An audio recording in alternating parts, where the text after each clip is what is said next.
If I am not my true self, then I'm a shell of myself. And I don't want to live that way. That smaller version, that quieter version, that more hollow version, that vanilla version. I don't want that. That's not a life. That's not, maybe it's more likable because hell, you're vanilla. But it's so hollow and shallow. Vulnerability isn't a weakness. It's a huge, huge strength. Hi, heart and head workers. This episode contains some heavy topics, so we wanted to add a trigger warning for mentions of sexual assault, miscarriage, and suicidal ideation. Please take care of yourself, and we love you. Welcome to Heart and Head Work, the podcast for women who want to lead with strategy and soul. I'm Tessa, the people connector who embraces vulnerability and dreams big. And I'm Rocky, the strategist who thrives on logic and turns vision into action. We combined our superpowers and founded Maven, a community that empowers women. Including Maven District, the largest collective of women-owned small businesses in the world. This podcast is for women like you, building something real and wanting more than just business advice. You'll hear honest conversations, practical tools, and personal stories about what it actually takes to build purpose-driven businesses. If you're building with your whole self, heart and head, this is a space for you. Join us on the journey.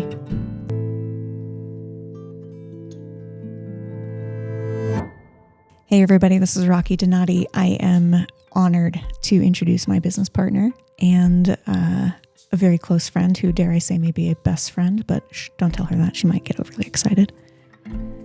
Tessa Arneson. Tessa is an incredible entrepreneur, angel investor, and a fabulous designer who leads always with her heart. As the co-founder of Maven, she has transformed what was a small Pilates studio into a thriving ecosystem of more than 100 women-owned small businesses collected together, and it has essentially redefined what it means to build with purpose. She is a big dreamer, one of my favorite things about her, a community builder, and Tessa always believes that success is about alignment, growth, and most importantly, impact. On Heart and Head Work, she brings a people-first perspective, always helping our listeners lean into their evolving passions. Beyond Maven, she's a girl mom to 2 beautiful kiddos, a wellness enthusiast, a world traveler, and she is always seeking inspiration through art and nature. Tessa is committed to lifelong learning and using her platform to create spaces so that women can lead brave and intentional lives. Vulnerability. Even saying that word, I'm back to uncomfortable, which we named briefly as Ursula. Well, let's get started. Let's do a little rose and thorn. Give me a little good, give me a little bad past week.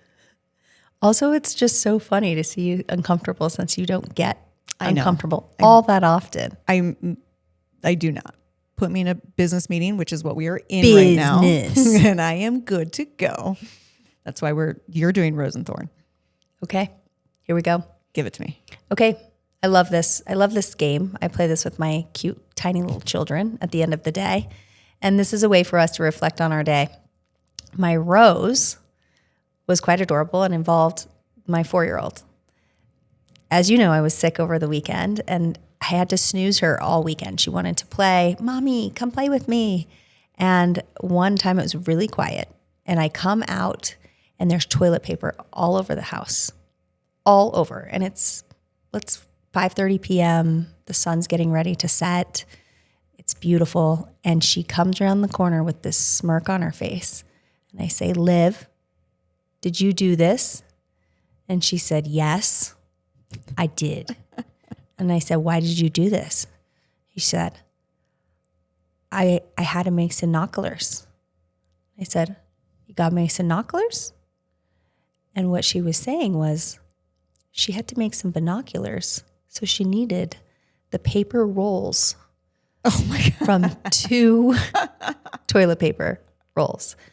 So in my house, there were 2 toilet paper. She toilet papered our house. Yes, essentially, by herself. I'm just glad toilet papering hasn't died. And then she went and ran and grabbed them, put them up to her eyes, and said, see, noculars with purple stripes. What's she looking for? You never know with Liv. It's an adventure. Dude, Liv is my spirit animal. I know. So that was my rose, because as It's a she good was rose. saying it, the sun was setting, the lights coming through her crazy little hair. And I just thought, these are the moments I'm going to look back on and wish they were still here. That's a great one. What about a thorn? I don't know if we should end with that, but now we have to. So, Well, okay, so this is probably an entire podcast discussion, is overwhelm. How do you deal with it, and how do you work with it? Coming out of a vacation, which was lovely, being sick, which whatever, and then into a really busy week and hit the ground running. And how do you manage that? So that was like a bit of a thorn, but we're working through it. the thorn was feeling overwhelmed. Yes. Do you know what the core cause of the overwhelm was? Just the everything? Yeah, I think just feeling behind. I, as you know, don't like to let people down. So I want to hit timelines, and I want to hit expectations, and I want to do good work for you and for Maven and for the world, which is maybe a little too intense, but it's how I I like work. to dream big. We're not going to ask you to go for less than that. How about you, Rocky? Yeah, I did know. ask if we could get out of this for me. So I made some notes. So cute. You have to keep notes on your feelings, because I'm like, oh, should we just shut my laptop now? I'm good. Nope. Well, you can shut yours. Here we go. All right, I don't know if this is a rose or thorn, because I don't know. But I had a big realization that my voice has always been my power. Nobody stops me from saying anything. I pretty much say what I want without even a second thought. Obviously, I don't intend to be malicious or anything with it, but if I want something, I say I want. If I don't want something, I say I don't want. If I need something, etc. And I have a pretty loud voice, and I think that loudness is in the flip side of things. It's the source of my anger, or that's like how my anger manifests, is yelling, loudness. And my realization over the weekend was that when I feel misunderstood, I want to be heard. So when whether it's like I want to be understood from a business perspective and we're having a conversation, my voice gets louder. But the more I feel misunderstood, the louder I get, until it gets to a point of like yelling, or perceived to be yelling, because I'm louder than a lot of people. So, so that, I don't know if that's a rose or thorn, but that's about as deep as I'm going to go on that. But it was a big realization, because I've never actually thought about why. Why do I yell? I always ask good questions about why do we do something for business? Why are we making this decision? Why are we moving forward here? But I never stop and ask myself internally why. So I guess I would call that my rose for the weekend. That's a huge aha. And it came from the thorn of I was yelling, which was not a good feeling. So yeah, big week.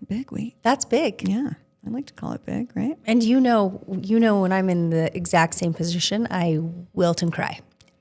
Yes, and this is part of how our imbalance can be really terribly Heightened. heightened. Yes, heightened's a great word. Now that I'm done being vulnerable, let's talk about you being vulnerable. Let's focus on Proud you of you. entirely. You went there. Thank you. I can do hard things. Actually, that reminds me of what I tell my dog all the time. You are a good dog. You did such a good job. And now I'm sitting here going like, look at Rocky. I shared. I am a good dog. I did a good job. But yeah, we're going to treat later. You know what? Actually, that would be great. Okay. So, I mean, vulnerability makes me super icky, makes you light up like a candle. So since this is very uncomfortable for me, but it's something you're so good at, I would love to be able to infuse some knowledge from your superpower. And the best way to do that is for me to ask you some questions, which I know you're going to love. You're just beaming. I know you can't even wait for the questions. Okay, let's start. You hear it, folks. It's just even hard for her to use the word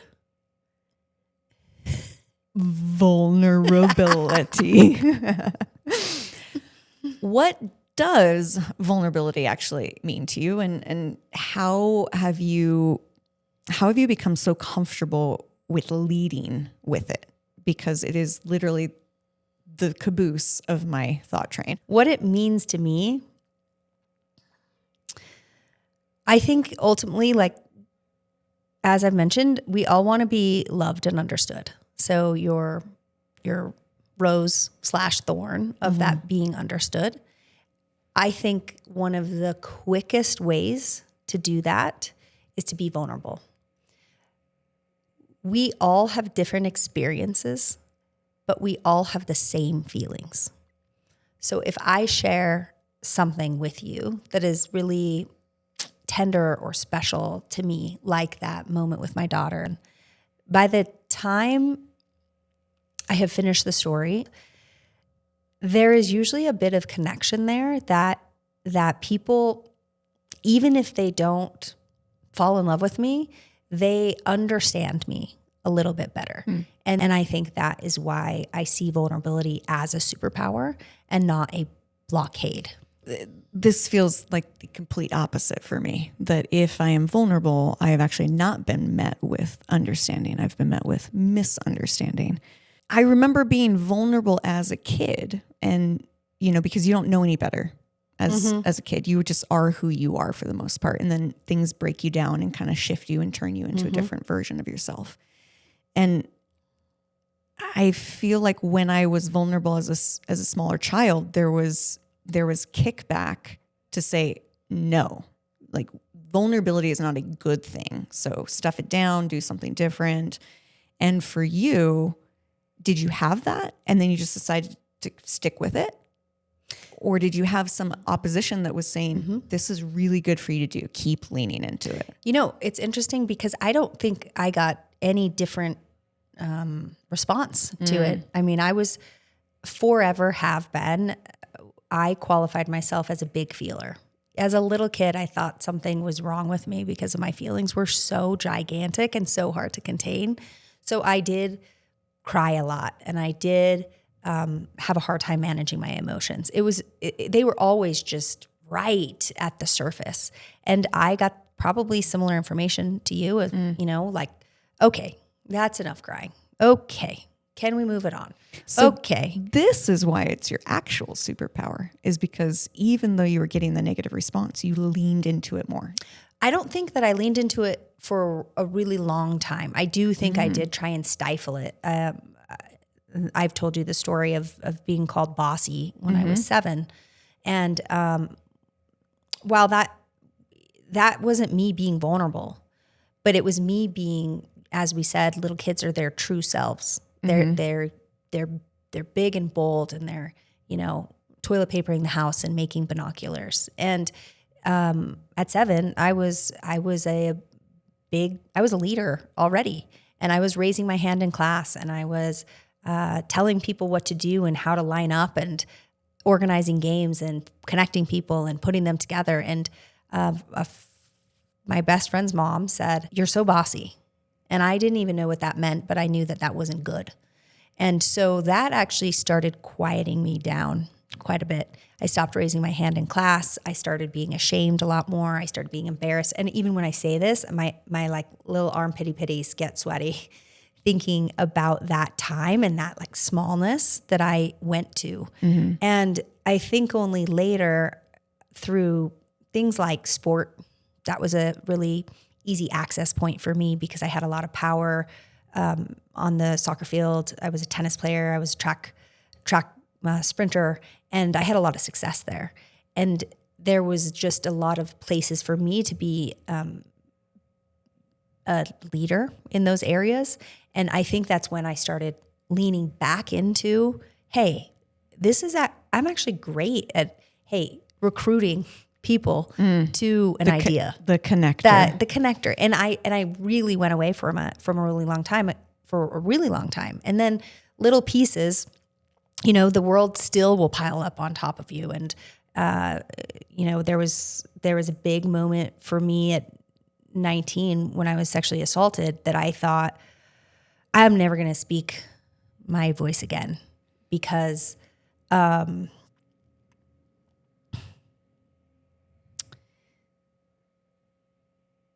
you feel like you're wrong. and there's something inherently wrong with you after something like that happens. And I feel like as I clawed my way back into this semblance of who am I if I'm this, damaged piece of goods or a chewed up piece of gum, I felt like the only way to save myself is to be myself. And so I think maybe those few moments, and of course there's more, but those few moments are when I started leaning into this idea of like, if I am not my true self, then I'm a shell of myself. And I don't want to live that way. That smaller version, that quieter version, that more hollow version, that vanilla version. I don't want that. That's not a life. That's not, maybe it's more likable because hell, you're vanilla. But it's so hollow and shallow. And in the end, I love the depth of human emotion and the depth of the quote unquote good and the bad and everything in between. And it feels like that I had to live and to survive some of these big childhood things and young adult things that, a lot of us go through. That was it was like my only choice. It sometimes felt like live or die, and it was like, I just had to be my full self. And I think that's when I realized that when I can be my full self in that space of vulnerability, is actually a place that I can connect pretty deep with people pretty quickly. And that can create some deep impact in the world. And if I can share that, hey, I know what that feels like, and maybe that isn't something what it feels like, but all of us have felt times of feeling small and feeling lonely and feeling hollow and shallow. We all know how shitty that feels. And if I can create some sort of safe space to continue that conversation or make someone else feel comfortable, then what if they get to live a tinier, more elevated version of themselves than they did before? And for me, that's 100% worth it. When do you think it shifted from being a survival tactic to something that you were aware how powerful it was to actually use it? I think in college, when I started to talk about my experience as a fresh-faced 19-year-old post-sexual assault, and I started to normalize it. I was on a council for sexual assault, so random women would come up to me on campus because they knew my name, and everyone on that council had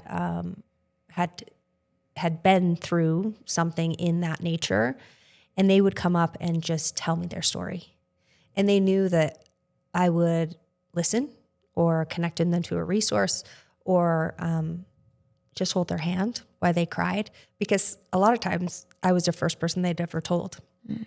So I think that's when I started to notice, like, ooh, sometimes hard, big things can turn into something good.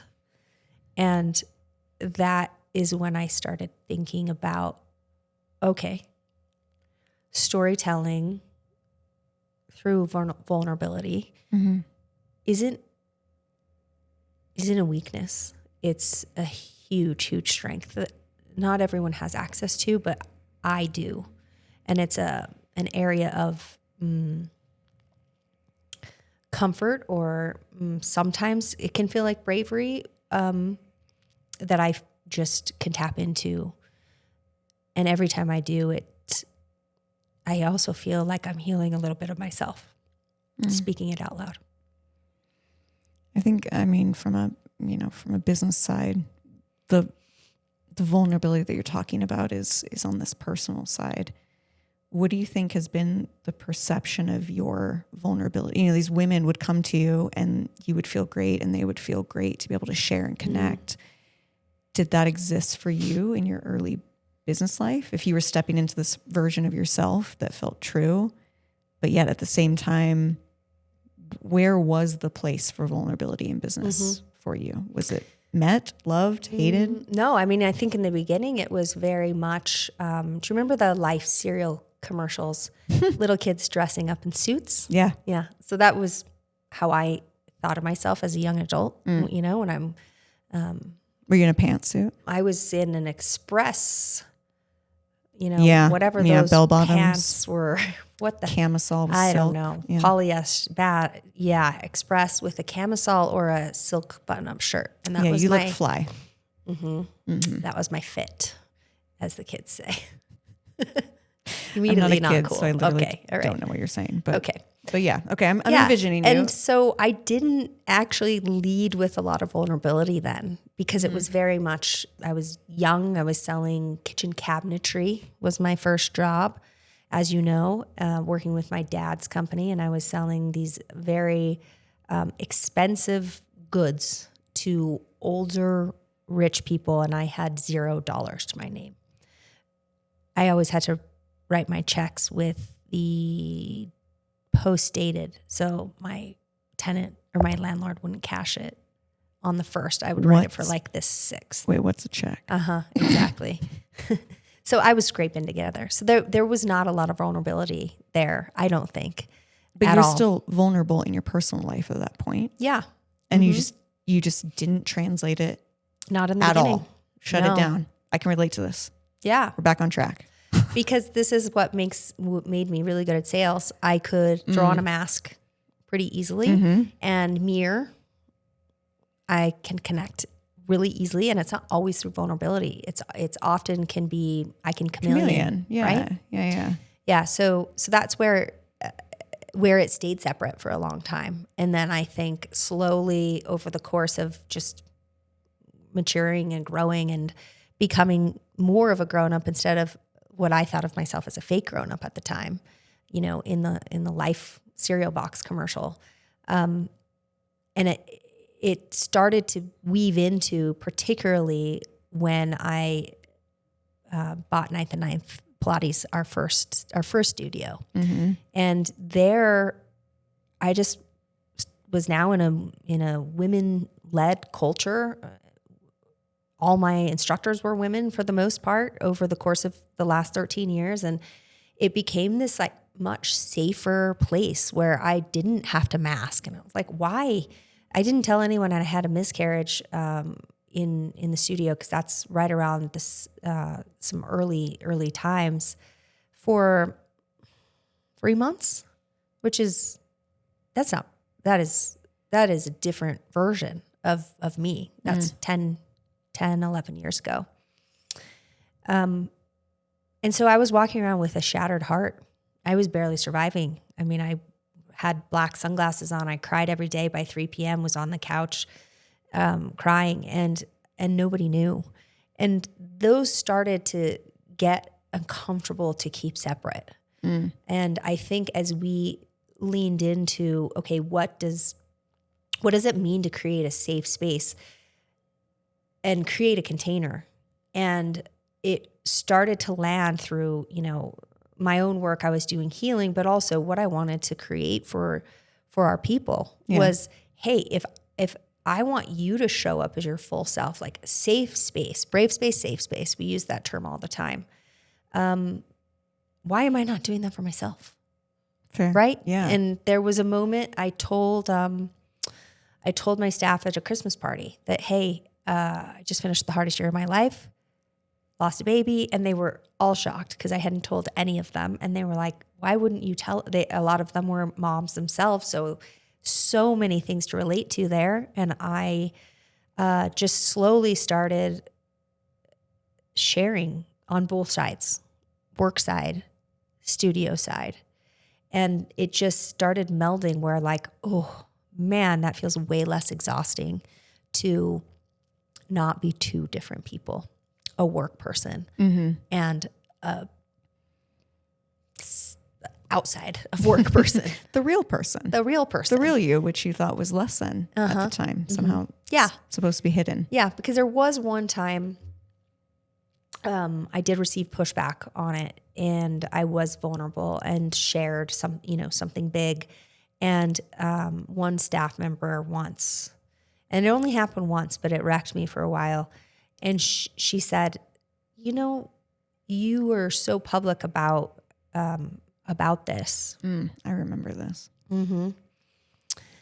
And it was something I had really processed. I'm really careful about when I share things and where I share things, and if I've done my own work around them. I'm not usually necessarily sharing completely in the moment. This woman who told you you're sharing a little bit too much it was a sign of weakness, and it crumbled me because I had built my whole identity at this point, now a couple years in, and being more comfortable on merging these two sides together. And I doubted myself like crazy, as one will do with feedback, which is probably an entire different conversation, right? I like, though, that now if I were to look at any of our staff, what we've done in such a cool way by your leading in this is that, one, I see vulnerability crisscrossing all over the company, from, manager to employee, employee to employee, team member to client, client to team member, whatever it might be. But we wouldn't even have anybody question if you should say something out loud about how you're feeling, or as long as it's done with love, which I think is the coolest part about what you've been able to provide when you do present vulnerability. You are never doing it with an intent to be malicious, which is what made me feel really comfortable of, okay, I can do this too, because having used to been judged more frequently, I think possibly than you, or having it be my nature to shut down instead of lean into it again. You gave me a safe space. So through that, we have been able to create a larger safe space, which is really rad. I think it was quite beautiful when you decided to start opening up and start layers of the onion, yourself in different depths. And every time I get to see another, I think about us as like a little crystal with a lot of different little nuanced sides, lots of different edges. And every time I get to see a new edge that's shiny and still beautiful, and it's like I get to see another piece of someone. So I always appreciate it, and I get excited every time someone allows that to be seen, because it's not always reciprocated, and I don't need it to be reciprocated, because that's not what everybody needs. What if, now that you've been doing this for so long, what would you tell little Tessa about vulnerability, or about any of the versions of yourself that you've seen that, because she can see you now, but what would you have liked to reminded her of? Also, no bad parts. Oh, good great recommendation. Book. Yes. Great book. My 7-year-old self is probably where I'd go back and hold her little face in my hands and say, baby girl, you have to keep being yourself. It's really my ultimate wish for my own children. She was amazing. She was exactly who I am now, just fresher faced, without all the dirt piled on top that the world piles on top of us. And so I do think of maybe adulthood as is this excavation, and it's not how everybody lives their life, but for me, it was the excavation of finding myself again. And man, wouldn't it be great for my children to be their full selves their whole lives? They'll have other things, I'm certain. Yeah. But that thing, to keep themselves, to keep their essence, because that's the best part of us.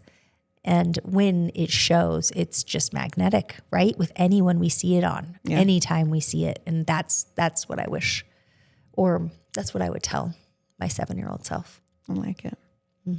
Do you want to take some more questions from, apparently we have listeners, which is I do. mind-blowing to me.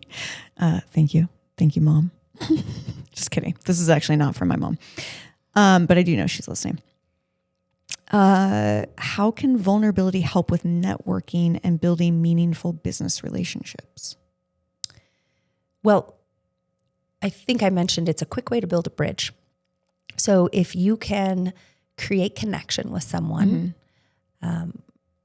there's a good chance you'll be remembered. So if you are just staying top level, surface level, which is okay if you need to do to keep yourself safe or you don't feel good and with that person, that's totally fine. But when you can and when it feels good, I love to drop into some space of connection. And sometimes it's going to be something really little, like my ganocular story with Liv, right? That's an easy story to tell someone. It's lighthearted, and might bring a smile. But it's a quick way into becoming memorable. And so that's one of the first amazing ways you can, if you're in sales or you're in relationship building or you're in partnerships, talking to you, Sid, you can absolutely dive in quick with people and create that bridge fast. It's interesting you're saying that, and I'm thinking of vulnerability, as I always do, a little bit differently every time we talk.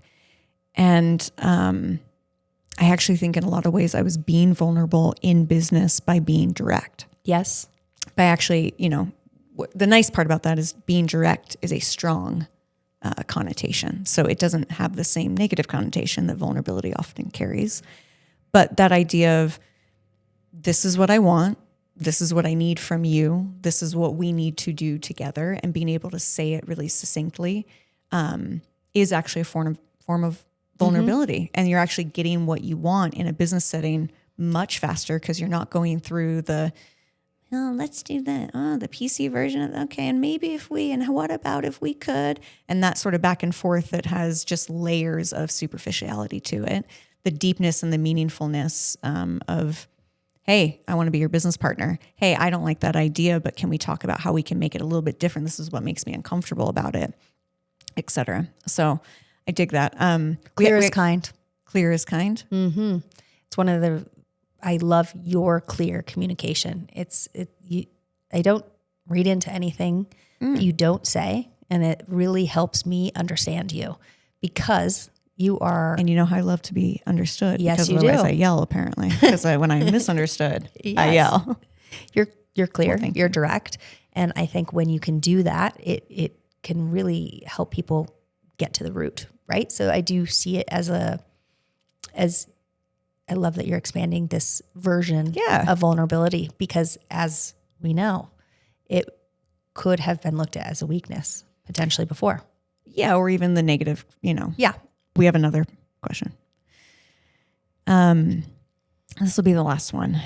If you're afraid to be vulnerable, what's the first step you should? This is actually, okay, this is not me. This is not my question, but I'm just going to actually take ownership of it because it's a great question.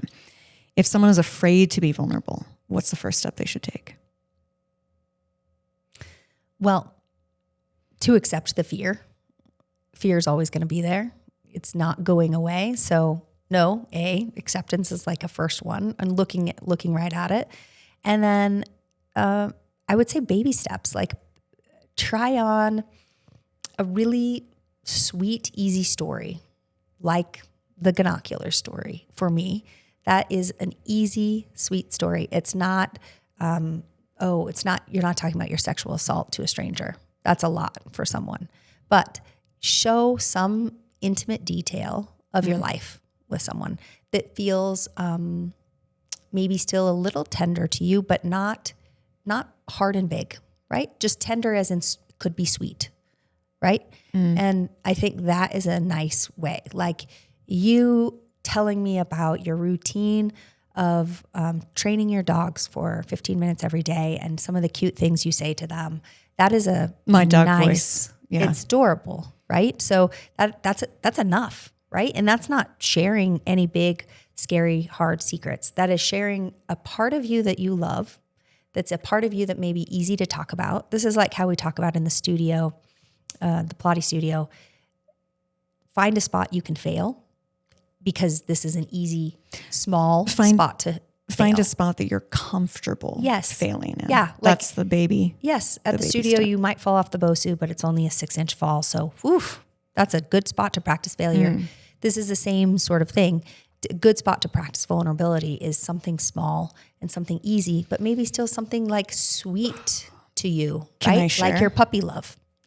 We'll try it. Experiment. Show us how this landed for you. Okay. So I'm skiing.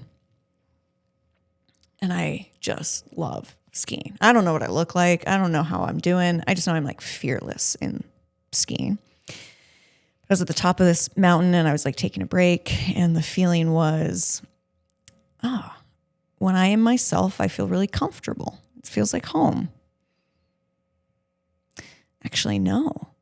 I feel like a motherfucking tiger. I feel like a powerful, incredible, unleashed beast ready to just take on anything because I can be discomforted. So I'm at the top of this mountain, and it's a black diamond, and I've actually never taken a moment to be like, I ski black diamonds without even like a second thought. I ski double black diamonds without a second thought. I just go, and I've only skied for a few years. And in my head, I was like, you are so good. You are turn. Yes. Turn left, turn right. Ooh, look at you. You could be on the Olympics. Like, you're so smooth right now. Look at how your knees are bouncing and it's not even hurting. Oh my gosh, they're not even hurting because you're going to be able to do this until you're 70. And I'm just like rolling in this great internal dialogue to myself of like, kind of how I talk to my dogs. You are so good. You are the bestest. And my husband is at the bottom, and he looks at me, and he mentioned, like, you doing okay? You look really excited. And I was like, I am like the best skier ever. Ever. And he's like, yeah, you're pretty good. And I'm like, no, like the bestest. And then I continue on my way. And is that kind of what you mean? I mean, you saw me beaming. And yes, I beam. already love you. However, this is the perfect example, right?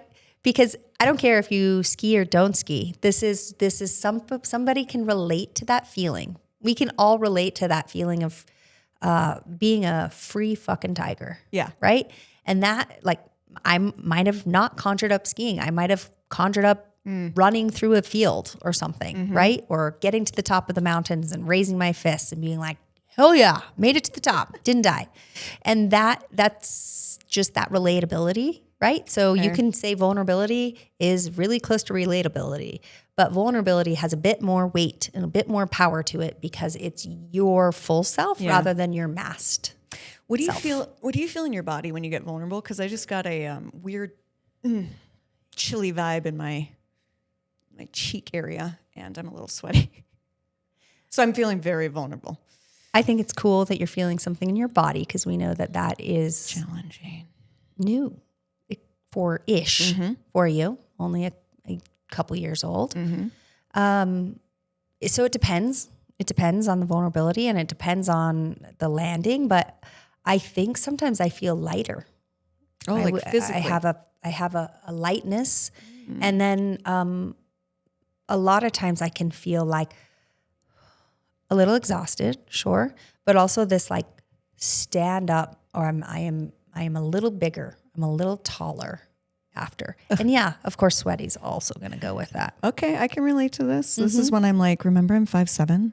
Yeah, you're not. For the record audience, I am only 5'4". Yep, but I'm taller. But I was on my driver's license 5'7", because I legitimately thought I was 5'7" for years. Anyway, I love that.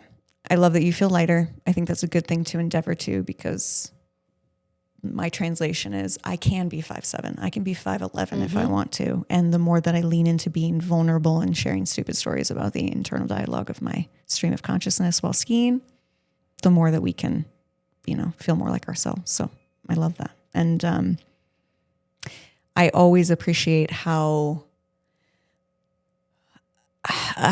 immediately willing you are to jump into the deep end of emotions.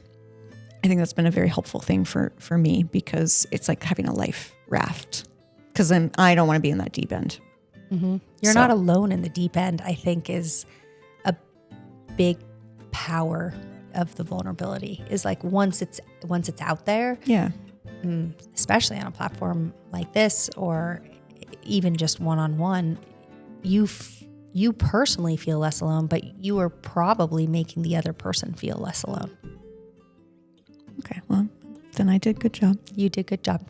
Well, I hope that somebody else who is feeling kind of like me, not liking that deep end, enjoyed this, because I did, even though I'm sweaty. And hopefully you want to keep following along. Literally can't believe we have questions. That blows my mind. You can follow us on Instagram at maven.community. You can also join our community of women entrepreneurs on Geneva using the link in our description. I now know what Geneva is, so you can find me there. Tessa, you're on it too. But yeah, that's it. Let's call it good. Love you, partner. I love you too. Bye. Bye.